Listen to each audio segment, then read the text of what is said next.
Nah ini dia, kapan waktu? Di pertengahan malamnya. Ya, untuk memanfaatkan pertengahan malam itu terkait dengan utang piutang juga.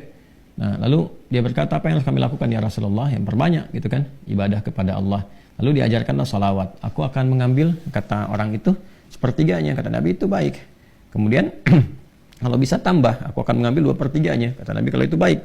Lalu, kalau bisa tambah, aku akan mengambil keseluruhannya. Ketika orang itu menghidupkan salawat di akhir-akhir malam itu, ya maka Nabi SAW langsung berkomentar, maka Allah akan mencukupkan, bahkan melebihkan apapun yang kamu rasakan gitu ya, yang kamu hadapi. Nah itu beberapa ulama menempatkan bab itu dalam pengantasan utang piutang. Jadi kalau kita ketemulah kemudian di sana 5 bagian, yang kelimanya ditutup dengan keadaan ini kapan, yaitu waktunya tengah malam dan ditunaikan diawali dengan sholat dulu untuk mengoneksikan diri kita kepada Allah Subhanahu wa taala. Jadi kalau Anda bertanya kapan ini dibacakan?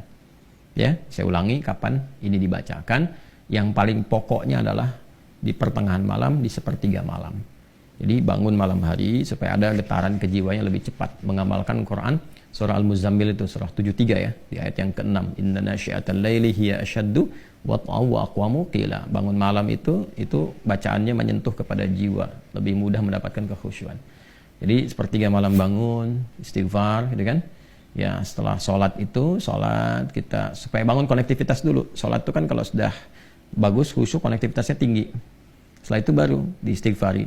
Istighfar menjelang sahar. Ya, wabil asharihum yastaghfirun, menjelang sahar mereka banyak istighfar. Nah, kalau sudah beristighfar, itu Masya Allah nanti di Quran surah ketiga ayat 17 itu nanti akan diberikan oleh Allah 4 kekuatan yang bersanding dengan orang istighfar. As-sabirina was-sadiqina wal-qanitina wal-munfiqina wal-mustaghfirina bil ashar. Punya kekuatan untuk sabar. Punya kekuatan untuk membenarkan ajaran Quran dan mengamalkannya. Kemudian apa lagi?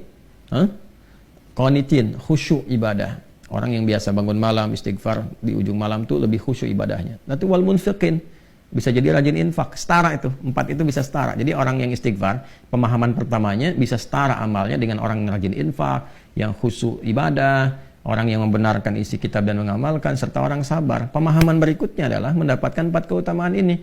Bisa rajin infak. Bagaimana bisa infak kalau nggak ada yang diinfaki?